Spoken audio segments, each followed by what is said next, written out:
Em decisão unânime, Supremo Tribunal Federal torna réus mais 6 acusados de participar do esquema de tentativa de golpe de Estado. Presidente da Câmara dos Deputados, Hugo Mota, quer resistir à pressão pela anistia e colocar em votação projetos de saúde e educação. Economia prateada dá um salto no Brasil, com mais investimentos em negócios para o mercado de pessoas idosas.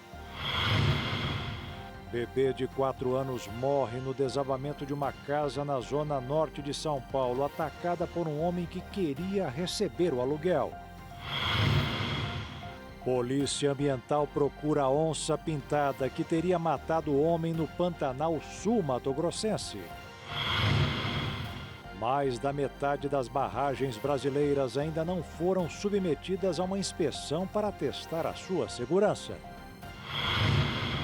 Quase 13 milhões de brasileiros dependem do carvão para fazer a comida do dia a dia. Em Porto Alegre, quem levantou de madrugada pôde acompanhar o espetáculo de uma chuva de meteoros. É agora no Jornal das 22.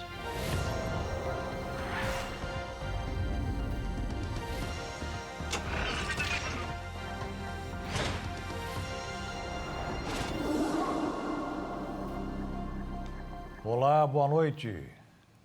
Mais 6 acusados foram declarados réus pela eventual participação em um esquema para dar um golpe de Estado no Brasil. A decisão da primeira turma do Supremo Tribunal Federal, mais uma vez, foi unânime. A primeira turma do Supremo Tribunal Federal iniciou o julgamento sobre o recebimento de denúncia apresentada pela Procuradoria-Geral da República contra o ex-diretor da Polícia Rodoviária Federal, Silvinei Vasques, o general da reserva Mário Fernandes e outras 4 pessoas ligadas ao antigo governo federal. A acusação é parte de um processo mais amplo conduzido pela PGR, que reuniu diferentes frentes investigativas da Polícia Federal relacionadas à tentativa de golpe de Estado após as eleições de 2022. De acordo com a Procuradoria, essas ações fizeram parte de um esquema operado entre junho de 2021 e 8 de janeiro de 2023, com o objetivo de impedir o funcionamento regular dos poderes da República e retirar do cargo um governo eleito democraticamente. Entre os elementos citados na denúncia está a utilização da Polícia Rodoviária Federal para dificultar o deslocamento de eleitores no segundo turno das eleições presidenciais, principalmente em regiões com grande número de votos para o então candidato Luiz Inácio Lula da Silva. Segundo a PGR, a ação foi planejada dentro do Ministério da Justiça e contou com o apoio de relatórios de inteligência solicitados por Marília Alencar, à época diretora da área. Esses documentos, conforme a investigação, foram elaborados com base nos locais onde Lula teve melhor desempenho no primeiro turno. A preparação dos relatórios envolveu reuniões com o então ministro Anderson Torres e o diretor de operações do Ministério da Justiça, Fernando de Souza Oliveira. Silvinei Vasques, segundo a acusação, seguiu as diretrizes do Ministério, direcionando operações para a PRF para comprometer a mobilidade de eleitores contrários a Bolsonaro. A PGR afirma que os acusados atuaram em conjunto, formando uma rede organizada de comunicação e execução de ações, inclusive com o uso de força policial em favor da reeleição do ex-presidente Jair Bolsonaro. A denúncia sustenta ainda que houve reuniões, trocas de mensagens e decisões estratégicas com esse fim. Como testemunhas de acusação, a Procuradoria arrolou 2 servidores do Ministério da Justiça que teriam demonstrado contrariedade às ordens recebidas pela equipe de Torres relativas à atuação da PRF no segundo turno.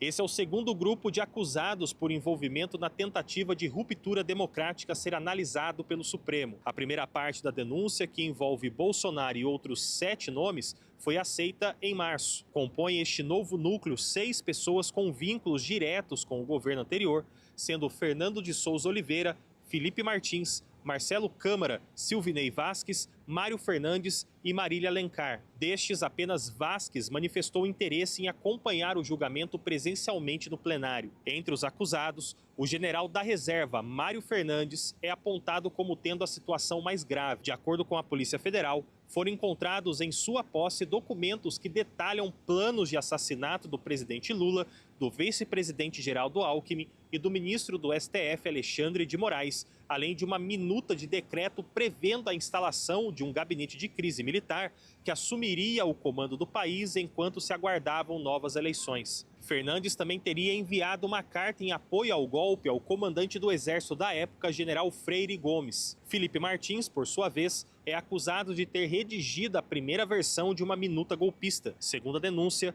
o documento recebeu alterações após sugestão do próprio Bolsonaro, que depois o teria apresentado aos chefes militares. Marcelo Câmara, outro dos denunciados, é acusado de monitorar a agenda do ministro Alexandre de Moraes após a eleição por meio de fontes abertas. Ele alegou que buscava confirmar suspeitas de encontros entre o ministro e o então vice-presidente Hamilton Mourão. Todos os 6 integrantes do grupo respondem pelas mesmas acusações. A análise do Supremo decidirá se as denúncias seguirão para a fase de ação penal. O líder do União Brasil na Câmara, deputado Pedro Lucas, disse hoje ao convite do presidente Lula que não quer assumir o Ministério das Comunicações. A resposta saiu 2 semanas depois do convite. O deputado do Maranhão iria assumir o lugar de Juscelino Filho, denunciado pelo Supremo Tribunal Federal por supostas irregularidades em emendas parlamentares. O deputado Pedro Lucas pediu desculpas, mas argumentou que servirá melhor ao atual governo se continuar como líder do União Brasil na Câmara. E o presidente da Câmara dos Deputados, Hugo Mota, vem sendo pressionado por deputados da oposição para pautar o projeto de lei que anistia os acusados de tentativa de golpe de Estado. Mais da metade dos deputados assinaram o requerimento de urgência de anistia, que teve 262 assinaturas. Desde o início do ano, a pressão pela anistia tem ganhado força com mobilizações de opositores no plenário da Câmara. No dia 14 de abril, o líder do Partido Liberal na Câmara dos Deputados, Sóstenes Cavalcante, protocolou requerimento de urgência para levar ao plenário o projeto de anistia aos envolvidos nos ataques de 8 de janeiro de 2023. O documento obteve 262 assinaturas, 5 a mais do que o número mínimo de 257 necessário para aprovação. No momento em que foi protocolado o requerimento, o presidente da Câmara dos Deputados, Hugo Mota, viajou para o exterior com a família e avisou aos líderes partidários que só retornará ao Brasil após o feriado da Páscoa. De volta ao Brasil, o presidente da Câmara dos Deputados comentou sobre o projeto de lei da anistia, projeto que os apoiadores do ex-presidente Jair Bolsonaro desejam pautar para perdoar os crimes dos envolvidos nos ataques de 8 de janeiro. Apesar de ter se esquivado de falar se irá pautar o projeto e seu posicionamento direto sobre o assunto, o presidente pediu ao parlamento que foque nos problemas do Brasil, como saúde, educação e segurança pública. Hugo Mota tem tratado o projeto de lei da anistia com diálogo constante com as lideranças partidárias, o Senado Federal e outras instituições. A declaração foi durante um evento em homenagem a Tancredo Neves, natural de São João del Rei e primeiro presidente civil após o regime militar. Familiares dos presos pelos atos criminosos começaram a procurar parlamentares bolsonaristas com uma estratégia que estão chamando de Solução Glauber Braga para pressionar pela aprovação do projeto de lei da anistia. A ideia é que parentes, juntamente com parlamentares, iniciem uma greve de fome dentro do Congresso Nacional, com o objetivo de pressionar o presidente da Câmara, Hugo Mota, a pautar em regime de urgência o projeto de lei da anistia. A pressão sobre o tema tem contribuído para desacelerar os trabalhos legislativos da Câmara e impactado diretamente a agenda do governo do presidente Luiz Inácio Lula da Silva. De acordo com a análise, a Câmara, sob a presidência de Hugo Mota, tem uma queda de aproximadamente 48% no volume de votações, em comparação ao período correspondente à gestão de seu antecessor, Arthur Lira, do Partido Progressista de Alagoas. A proposta de anistia aos envolvidos nos ataques às sedes dos 3 poderes, em Brasília, tornou-se bandeira central do bolsonarismo. Desde janeiro, a oposição já organizou 2 grandes manifestações nacionais cobrando a votação da medida. Quase 52% das pessoas entrevistadas pelo Instituto Paraná Pesquisas disseram que não votariam de jeito nenhum para um novo mandato do presidente Lula.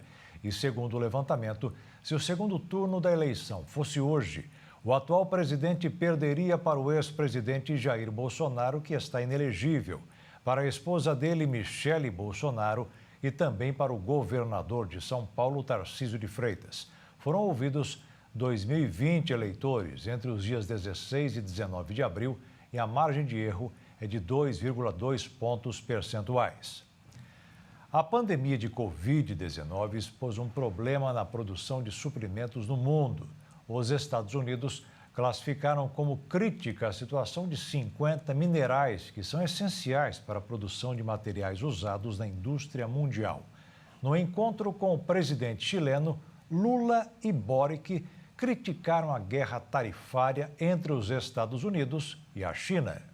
Os Estados Unidos obtêm mais da metade deles, incluindo uma categoria de 17 minerais conhecidos como de terras raras, principalmente da China. Esta semana, a China endureceu suas restrições de exportação para 6 metais de terras raras, praticamente interrompendo o acesso dos Estados Unidos a novos suprimentos. A China não apenas explora a maior parte das terras raras do mundo, mas também abriga a maior parte da capacidade mundial de refiná-las. O refino refere-se ao processo de pegar os minerais brutos e transformá-los em compostos que têm amplas aplicações industriais, seja em baterias, semicondutores, fibra óptica ou até mesmo nos ímãs que permitem a direção assistida na maioria dos veículos. Muitas terras raras têm propriedades químicas que as tornam resistentes ao calor, podendo ser usadas para criar ímãs, vidros, luzes e baterias de alta qualidade. Ímãs feitos de metais de terras raras são significativamente mais potentes e valiosos do que outros tipos, particularmente na produção de carros elétricos. A China produz 90% dos ímãs de terras raras. As novas restrições de exportação também se aplicam a eles. Em outras palavras, grande parte da tecnologia moderna da qual dependemos para comunicações, produção de energia e até mesmo guerra depende da extração e processamento desses minerais pela China. O presidente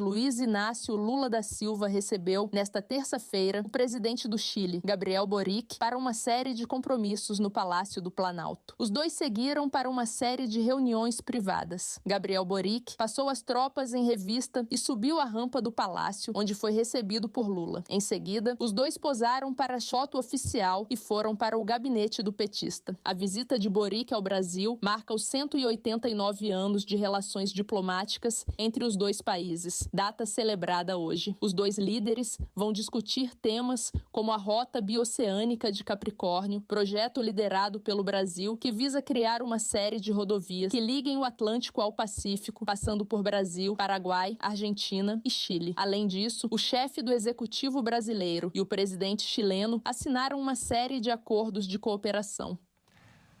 E veja a seguir, o presidente dos Estados Unidos, Donald Trump, diz que a imprensa exagera e que tarifas da China não serão de 145%. E a economia prateada dá um salto no Brasil, com mais investimentos em negócios para o mercado de pessoas idosas.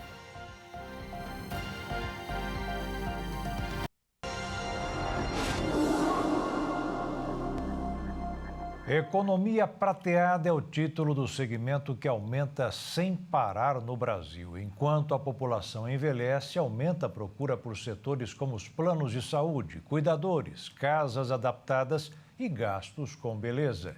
E pelo andar da carruagem, os gastos só vão aumentar. O perfil etário da população brasileira está em plena transformação. Projeções do Instituto Brasileiro de Geografia e Estatística indicam que, até 2070, o número de pessoas com 60 anos ou mais vai ultrapassar o de jovens no país. Estima-se que cerca de 37% da população será composta por idosos, o equivalente a aproximadamente 75 milhões de brasileiros. Esse cenário, antes visto como um desafio demográfico, abre hoje espaço para novas oportunidades econômicas e sociais. Com o envelhecimento da população, cresce também o interesse de empresas por um público com demandas específicas. a chamada economia prateada, termo usado para definir o conjunto de produtos e serviços voltados para a terceira idade, ganha força e movimenta diversos setores. Negócios ligados à saúde, bem-estar, mobilidade e lazer têm se adaptado para atender melhor esse perfil de consumidor, que é cada vez mais ativo e exigente. Segundo dados da Associação Brasileira de Franquias, o setor de saúde, beleza e bem-estar registrou um crescimento acima de 16% no último ano. A alta está diretamente relacionada ao avanço da idade média da população. Um dos destaques do setor é o aumento da procura por cuidadores especializados, serviços de acompanhamento domiciliar e moradias adaptadas, como casas de repouso com estrutura profissional. Empresas na área de saúde, por exemplo, tem se consolidado ao oferecer cuidadores qualificados para famílias que precisam de suporte no cuidado diário com idosos. Esse tipo de serviço se torna essencial em um contexto onde muitas famílias não possuem tempo ou formação técnica para cuidar sozinhas dos seus entes queridos. Além disso, academias e centros de saúde começam a criar ambientes exclusivos para o público acima dos 60, com turmas adaptadas e atendimento personalizado. Essa mudança no perfil da população exige um olhar mais atento e estratégico por parte do mercado. A economia prateada vai além dos nichos comerciais. Ela representa uma mudança cultural na forma de enxergar e valorizar o envelhecimento. Segundo especialistas, com foco em respeito, inclusão e soluções práticas, o Brasil começa a se preparar para viver e lucrar com uma população que envelhece, mas não para. O presidente dos Estados Unidos, Donald Trump, mexeu mais uma vez com o mercado financeiro. Depois de dizer que a imprensa exagera, garantiu que nunca pensou em demitir o presidente do Banco Central, Jerome Powell, porque ele não baixa a taxa de juros. Além disso, afirmou que a tarifa da China não será de 145%, porque ele pretende ser gentil e negociar com os chineses. Com isso, no Brasil, o dólar caiu 1,32% e fechou o dia cotado em R$ 5,72. E a Bolsa de Valores de São Paulo subiu 0,63%, aos 130.464 pontos. E a Receita Federal emitiu um comunicado sobre o novo golpe do imposto de renda. Além de causar apreensão por lembrar o leão da Receita, abusa ao utilizar o selo do órgão. Os criminosos mandam e-mails e cartas pelos correios, simulando notificações oficiais da Receita Federal, intituladas como Intimação para a Regularização de Dados Cadastrais. As correspondências também trazem o selo da instituição e instruções para que o destinatário acesse um site falso. As correspondências também trazem o selo da instituição e instruções para que o destinatário acesse um site falso. O objetivo dos golpistas é obter indevidamente os dados fiscais e bancários dos cidadãos. No comunicado, os técnicos da Receita reforçam que nenhum tipo de solicitação é feito por correspondência, menos ainda os direcionados para sites que não são os canais oficiais do governo federal. O órgão alertou para as pessoas jamais informarem dados pessoais ou bancários fora do site oficial da Receita, e quem receber essa carta falsificada deve descartar imediatamente o material. Um flagrante na Bahia. 2 adolescentes invadiram uma concessionária durante a noite e roubaram 2 motos. O crime foi registrado pelas câmeras de segurança. Esse caso aconteceu no município de Capim Grosso. Os suspeitos de terem cometido o crime são 2 adolescentes que já foram identificados e apreendidos pela polícia. De acordo com informações, 2 motocicletas foram levadas por eles. Os veículos estavam em exposição em uma concessionária que havia sido aberta há apenas uma semana. Câmeras de segurança do local registraram a ação dos adolescentes. Eles chegaram ao local e utilizaram paralelepípedos para quebrar a vidraça e adentrar na concessionária. Posteriormente, cada um pegou uma motocicleta e saiu empurrando. Apesar de estarem encapuzados, eles foram identificados e apreendidos. As motos foram recuperadas. A população de rua de Niterói, no Rio de Janeiro, agora poderá ser recolhida sem consentimento. A que prevê a autorização é a lei para o procedimento foi sancionada e vai atingir as pessoas que usam álcool ou drogas ou têm transtornos mentais. A medida foi aprovada pela Câmara de Vereadores na primeira semana de abril e estabelece a prestação de assistência integral a pessoas que enfrentam dependência química e transtornos mentais, promovendo não apenas cuidados de saúde, mas também acesso à moradia, assistência social e qualificação profissional, com foco na reinserção social. O prefeito de Niterói, Rodrigo Neves, destacou que a nova legislação é uma das ações mais importantes do plano de 100 dias de governo. Na opinião do gestor municipal, é uma proposta que busca dar uma resposta a um drama que não acontece apenas em Niterói e faz parte do programa maior, o Recomeço, que será lançado em maio. O projeto tem sido alvo de críticas devido à obrigatoriedade na internação em alguns casos. De acordo com o movimento Diga Não à Internação Compulsória, a internação ou acolhimento involuntário é uma medida extrema, que deveria ser aplicada apenas em casos excepcionais e individuais, conforme previsto na legislação federal. A política municipal adotará práticas como o modelo Housing First, utilizado em cidades como Lisboa, em Portugal.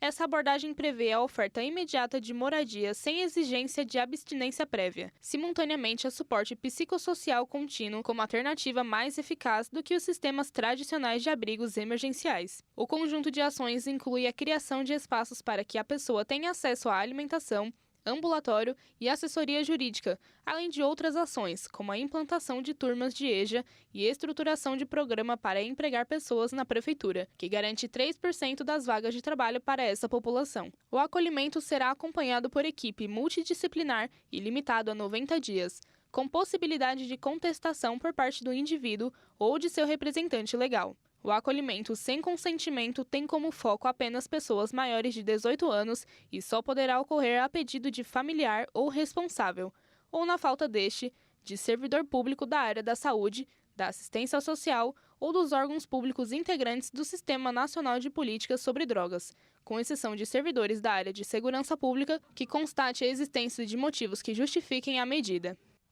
Um bebê de 4 meses morreu hoje no desabamento de uma casa, provocado por uma explosão na zona norte de São Paulo. 6 pessoas, incluindo o autor do crime, foram resgatadas dos escombros. Segundo a Secretaria de Segurança Pública, o proprietário do imóvel de 2 andares discutiu com os inquilinos pelo atraso do pagamento do aluguel. Em seguida, provocou a explosão com o uso de gás. A casa desabou, soterrando o proprietário, um casal e 3 filhos nos destroços. O homem de 73 anos, que ficou com 70% do corpo queimado, foi preso em flagrante por suspeita de homicídio. O caso foi registrado como explosão, lesão corporal e homicídio. O governo iniciou a remoção das primeiras 11 famílias da favela do Moinho, em São Paulo. A ação contou com a presença da polícia, o que gerou insegurança e medo aos residentes que criticaram o plano de gestão.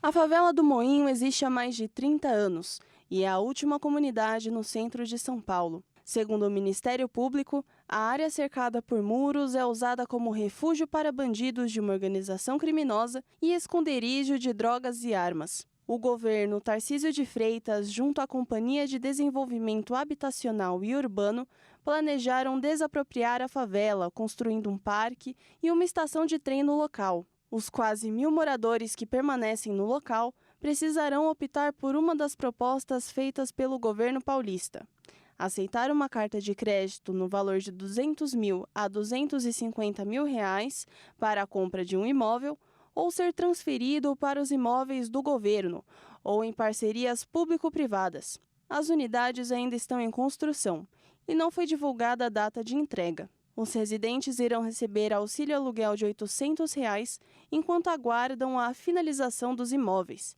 Segundo o Ministério Público, a maioria dos moradores entrou em consenso, mas a realocação das famílias ocorreu de maneira hostil, com a presença da Polícia Militar que bloqueou e dificultou a entrada e circulação de veículos no local. Os residentes relataram situações abusivas e de insegurança enquanto protestavam contra a ação policial, além da dificuldade de negociação com a Companhia de Desenvolvimento Habitacional e Urbano. E veja a seguir, mais da metade das barragens brasileiras ainda não foram submetidas a uma inspeção para testar a sua segurança. E a Polícia Ambiental procura onça pintada que teria matado o homem no Pantanal Sul Mato-Grossense.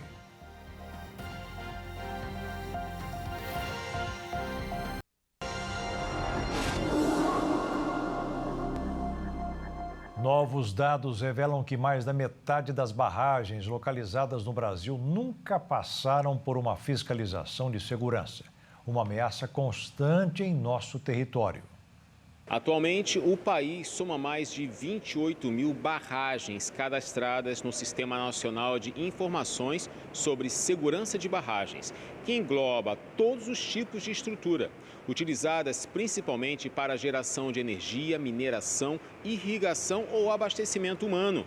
O alto número dessas estruturas e os casos de rompimentos das barragens na história recente do país geraram desconfiança acerca da fiscalização de segurança dessas construções. O que foi ressaltado no relatório de segurança de barragens 2024 e 2025, segundo o documento, mais da metade das barragens no Brasil nunca chegaram a passar por uma checagem de segurança. Elaborado pela Agência Nacional de Águas, a ANA, o relatório aponta que são desconhecidos dados como a altura de grande parte dessas barragens e o volume acumulado. O relatório aponta também que há falhas na fiscalização de estruturas já enquadradas pelas regras da Política Nacional de Segurança. Ao menos 46% delas estão com informações incompletas. Em 2024, apenas 601 barragens passaram por inspeção. O cenário contraria a Política Nacional de Segurança de Barragens, que foi criada em 2010, com o objetivo de classificar e fiscalizar com mais frequência as estruturas com maior potencial de risco. Nessas checagens são analisados fatores como dano potencial, associado que pode haver em casos de rompimento, dados essenciais para a elaboração de planos de emergências em caso de desastres ou rompimentos. O relatório onde constam os dados ainda não foi divulgado. Entretanto, tem previsão de ser apresentado em julho deste ano. Um homem morreu após ser atacado por uma onça em uma fazenda do Pantanal, no Mato Grosso do Sul. O animal que fugiu continua sendo procurado. Jorge Ávalo, de 60 anos de idade, morreu depois de ser atacado por uma onça na fazenda onde trabalhava como caseiro, às margens do rio Miranda, na cidade de Aquidauana, que fica no Pantanal Sul Mato-Grossense.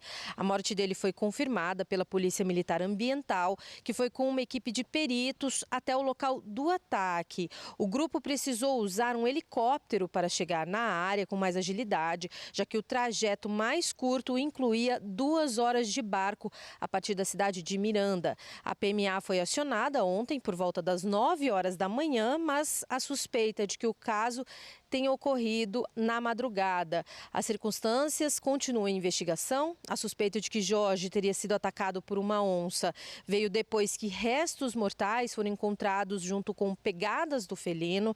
A equipe da PMA seguiu rastros deixados pela onça e achou partes do corpo do homem em uma região que é conhecida no Pantanal como Touro Morto.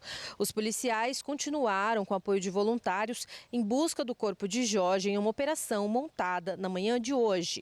Achamos o corpo, na hora que voltou aqui para buscar, estava em cima. Ela pegou aqui e aí atacou o colega o colega aí. Ribeirinhos que moram ali na região relataram aos policiais que a presença de onças nessa área é bastante comum.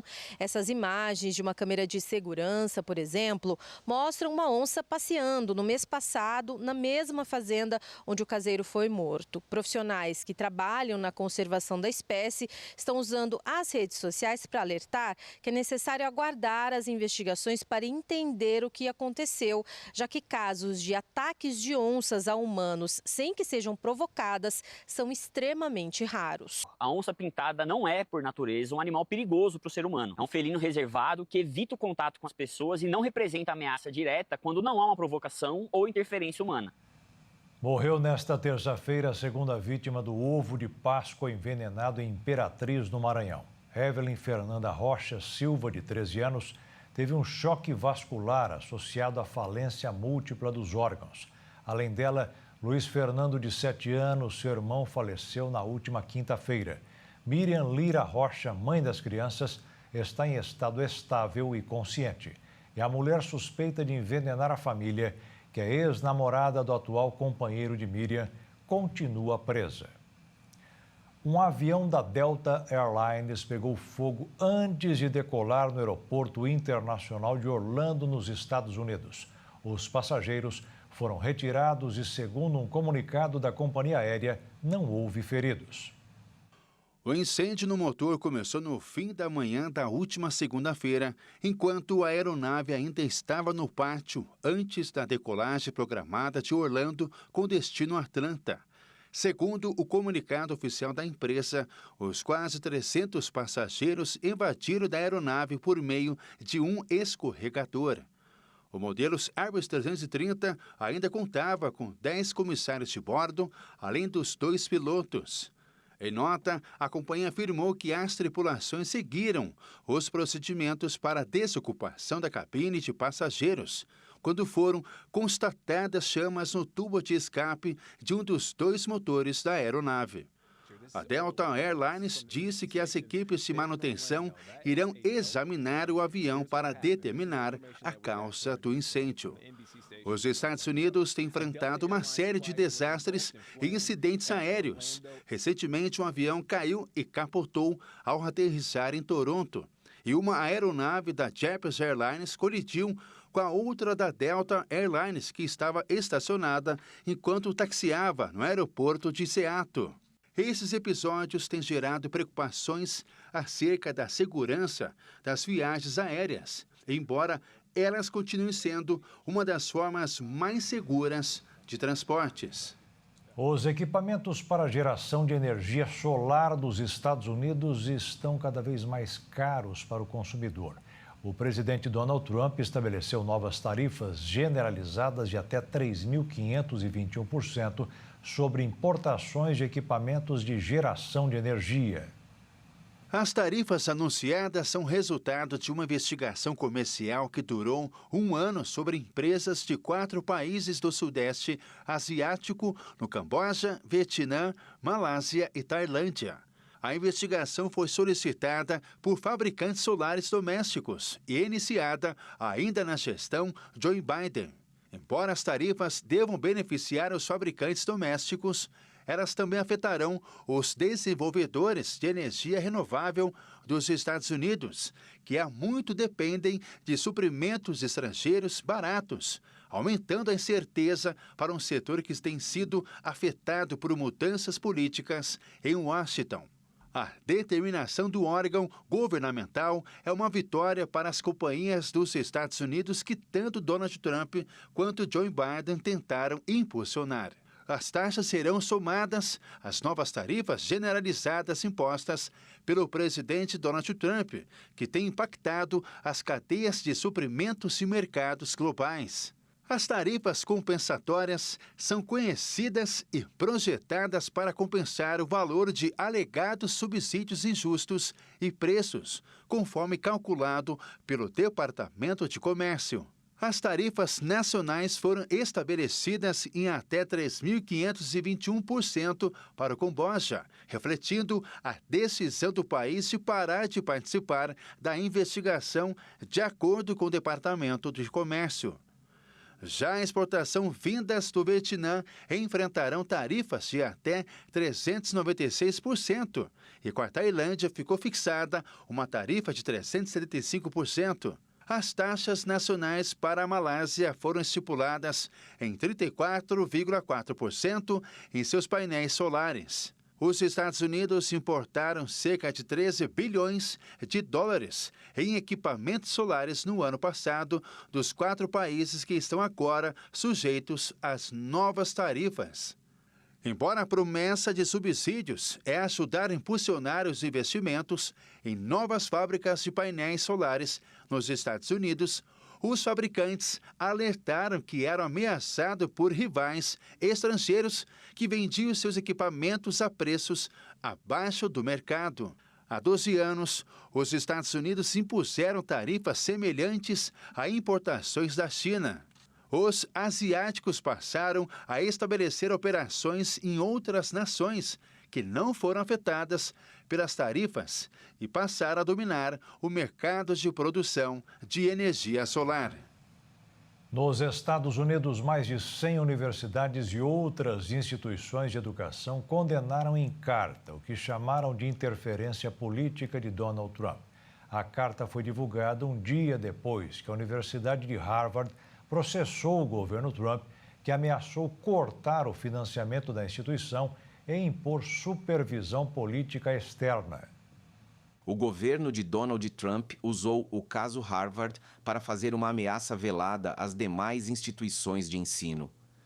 Trump tentou subjugar universidades renomadas, acusando-as de tolerar o antissemitismo em seus campos, ameaçando seus orçamentos, seu status de isenção de impostos e a matrícula de estudantes internacionais. Várias instituições importantes, entre elas a prestigiada Universidade de Colômbia, cederam às exigências do governo Trump, que alega que o sistema de educação é muito esquerdista. No caso de Harvard, a Casa Branca busca níveis sem precedentes de controle governamental sobre o funcionamento interno da universidade mais antiga e rica do país. A Universidade Colômbia foi um alvo inicial e cedeu a algumas das exigências do governo, como trocar a liderança do Departamento de Estudos do Oriente Médio e nomear um gestor para revisar currículo e corpo docente. Trump, então, passou a se concentrar em exigir mudanças em Harvard. O governo Trump também mira as universidades por temas como direitos de pessoas e programas de diversidade, equidade e inclusão, ameaçando cortar o financiamento federal por essas razões. Em 15 de abril, mais de 60 ex-dirigentes e atuais líderes de faculdades e universidades assinaram uma carta aberta em que apoiam fortemente a rejeição das demandas do governo feita pelo reitor interino de Harvard. E veja a seguir, quase 13 milhões de brasileiros dependem do carvão para fazer a comida do dia a dia. E em Porto Alegre, quem levantou cedo pôde acompanhar o espetáculo de uma chuva de meteoros.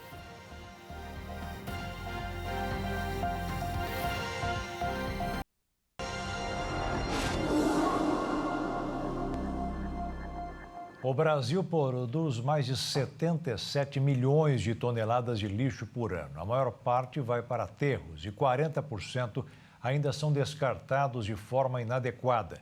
Mas com a nova lei do combustível do futuro, está surgindo o biometano, que até 2034 deverá representar 10% do gás natural vendido no país. Transformar o lixo urbano em combustível 100% renovável, sem impactar o meio ambiente e ainda contribuir na mitigação do uso de combustíveis fósseis. Essa alternativa já é uma realidade no Brasil. Hoje, o país produz 840 mil metros cúbicos de biometano por dia, segundo a Associação Brasileira do Biogás, a ABiogás. São 11 usinas de processamento no país, a maioria localizada em aterros sanitários. Outras 32 instalações aguardam liberação para entrar em funcionamento. A expectativa é ampliar a produção para 1.400.000 metros cúbicos. Até 2030, o Brasil pode alcançar a meta de produção diária de 8 milhões de metros cúbicos. O lixo produzido diariamente é um grande problema para o clima. Uma vez decomposto ou queimado a céu aberto, libera um metano, um gás 25 vezes mais tóxico que o dióxido de carbono, um dos gases responsáveis pelo efeito estufa. A purificação desse vilão ambiental gera o biometano, um combustível renovável, cuja produção reduz a emissão do gás nocivo na atmosfera. Segundo empresas do setor, o desafio é estruturar a produção nacional para aumentar a oferta. O biometano começa a ser gerado em média após 3 anos de acúmulo de lixo. para facilitar o entendimento de como esse gás é produzido. Uma vez nos aterros sanitários, bactérias digerem o material orgânico e produzem biogás, que é purificado para se transformar em biometano, seguindo especificações da Agência Nacional de Petróleo, a ANP. Atualmente, existem no país 2.500 lixões que já deveriam ter sido desativados, de acordo com a lei de 2010, que estabeleceu a Política Nacional de Resíduos Sólidos. Mas muitos municípios ainda usam essas áreas para fazer o descarte inadequado. Ao contrário de um lixão, um aterro sanitário é projetado para evitar a contaminação do solo e realizar o gerenciamento dos resíduos, tornando possível o processamento do metano em biometano. Mas é preciso incentivo para que mais lixões sejam transformados em aterros e então em usinas de biometano. Segundo o presidente da Associação Brasileira de Resíduos e Meio Ambiente, a ABREMA, Pedro Maranhão, cada aterro sanitário hoje é como um poço de petróleo de combustível renovável. Na opinião de Maranhão, o país tem uma Arábia Saudita de energia limpa. Enquanto muitos buscam alternativas para a geração de energia, quase 13 milhões de brasileiros continuam na idade da lenha. Sem a derrubada de árvores, eles podem ficar sem ter o que comer. Apesar da expansão da distribuição de energia no país nas últimas décadas, ainda há cerca de 12 milhões de domicílios que usam lenha para preparar comida. Além de várias dificuldades, o combustível gera fumaça nociva aos pulmões. Neste mês, a plataforma Transição Justa e a Agenda Pública, organização que atua em favor do aprimoramento dos serviços públicos no país, divulgaram a pesquisa Pobreza Energética no Brasil, com dados e depoimentos de pessoas que dependem do carvão e da lenha no cotidiano. A análise concluiu que crianças mais vulneráveis e mulheres, responsáveis pela maioria dos lares, são quem mais sofrem com essa situação. Segundo as estatísticas do IBGE, pouco mais de 17% dos domicílios no Brasil ainda utilizam lenha ou carvão em 2022. Os números indicam padrões e variações regionais, com o norte sendo a única região onde o carvão e lenha são mais usados no preparo da comida do que energia elétrica, atrás apenas do botijão de gás. No Nordeste, carvão e energia elétrica têm importância semelhante, enquanto no Sul, no Sudeste e no Centro-Oeste, a lenha é muito menos usada que outras duas fontes de energias.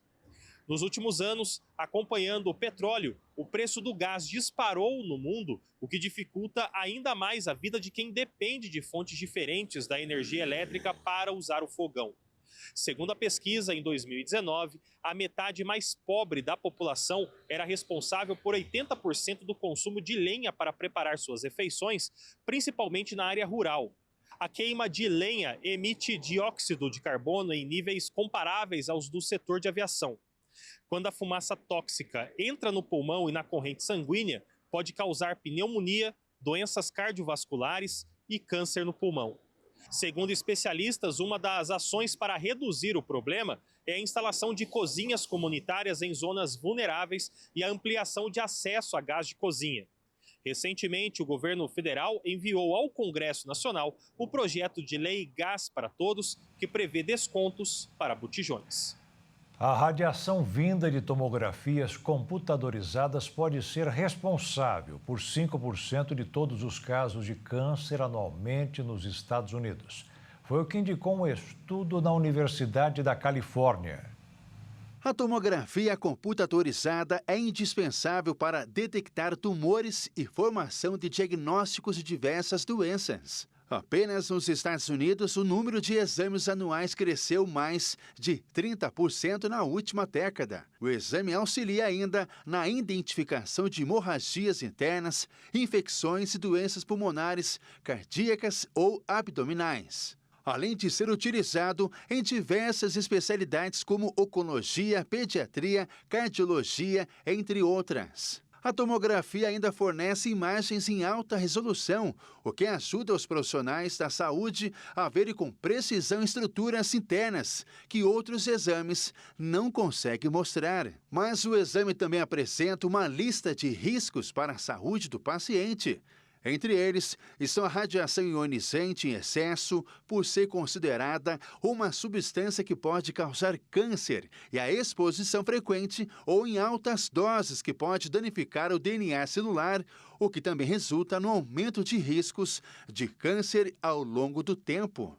Segundo os cientistas responsáveis pelo trabalho, cerca de 103 mil casos de câncer são estimados como resultado dos 93 milhões de exames realizados apenas em 2023 nos Estados Unidos. Os mais vulneráveis aos efeitos da radiação são os bebês com menos de 1 ano, crianças e adolescentes. Eles representam 4,2% dos exames. A exposição nessas fases aumenta o risco de câncer em até 10 vezes em comparação a adultos. Para estas faixas etárias, os tipos mais comuns de câncer são tireoide, pulmão e mama. Adultos entre 50 e 59 anos são os que apresentam o maior número de casos de câncer, sendo 10.400 em mulheres e 9.300 em homens. E entre os tipos de câncer mais comuns, entre eles estão pulmão, cólon, bexiga, mama e leucemia.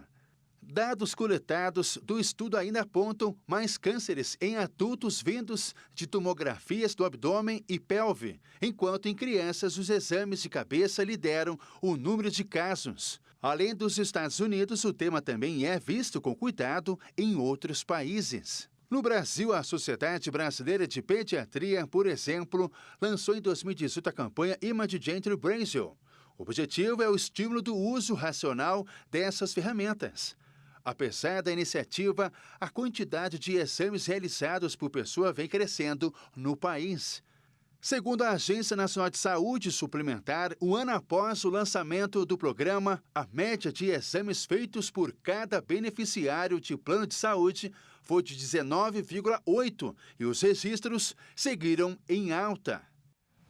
Um espetáculo astronômico foi registrado nesta madrugada no céu do Rio Grande do Sul. Uma chuva de meteoros e o show vai continuar. Uma chuva de meteoros foi registrada na madrugada desta terça-feira aqui no Rio Grande do Sul. As imagens do espetáculo astronômico foram captadas pelas câmeras de um observatório espacial localizado em Taquara, na região metropolitana de Porto Alegre. O fenômeno aconteceu após a Terra passar por detritos que foram deixados por um cometa. Os meteoros foram classificados como líridas, que se caracterizam por serem rápidos e brilhantes e levam este nome por acontecer próximo à constelação de Lira. De acordo com informações do observatório, a taxa foi de, em média, 12 meteoros por hora. Ao todo, 20 câmeras de monitoramento foram utilizadas para registrar esse fenômeno, proporcionando imagens detalhadas. E olha só que interessante, o auge dessa chuva de meteoros foi atingido nessa madrugada, mas ainda dá tempo de testemunhar esse show da natureza que segue visível até o dia 30 de abril. Então fica aqui a dica para você ficar atento e conseguir contemplar esse fenômeno. E nesta terça-feira, o missionário R.R. Soares deu continuidade à campanha de evangelização pela Europa. E hoje foi o dia da França receber a palavra de Deus. Aí ele diz: Jesus, eu te recebo na minha vida. Eu te aceito como meu redentor. Naquela hora, ele é salvo.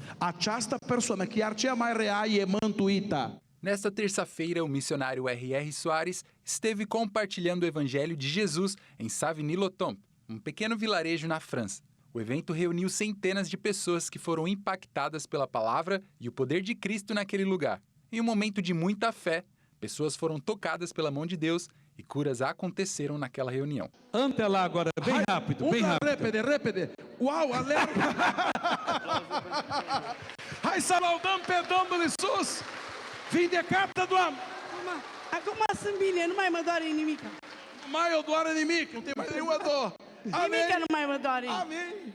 Depois de mais um culto muito abençoado, nesta quarta-feira o missionário estará compartilhando o evangelho em Bruxelas, capital da Bélgica, às 18 horas do horário local e às 13 horas do horário de Brasília. E claro, você e sua família estão convidados a participar desse evento que será transmitido ao vivo pela Hit TV.